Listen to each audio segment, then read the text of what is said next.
Sot dua t'ju çoj në një zyrë shumë të rëndësishme në Tiranë. Është një hetim i brendshëm dhe do shohim nëse ka pas manipulime apo jo. Kështu që kush ka bën manipulime i deli emri sot. Kjo është ndërtesa e Komisionit Qendror të Zgjedhjeve, vetëm se këtu duhet të kesh këmbë të forta për të ngjit kat tret. Që të shkosh te zyra ku ke punë.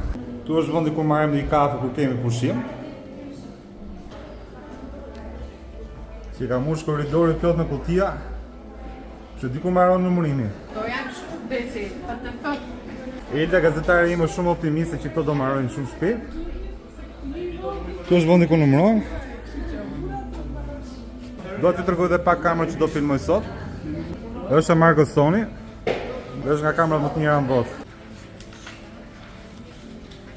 Kjo është tavolina e punës e grupit numërimit numër 1.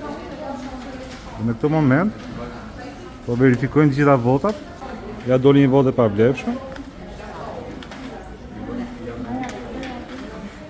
Gjëja që më bëri më shumë përshtypje është se asnjë përfaqësues i asnjë partie politike nuk po merr pjesë në këtë hetim. Se për çfarë arsye ato i dinë vet. Kaq ishte video për sot. Shihemi prapë nesër.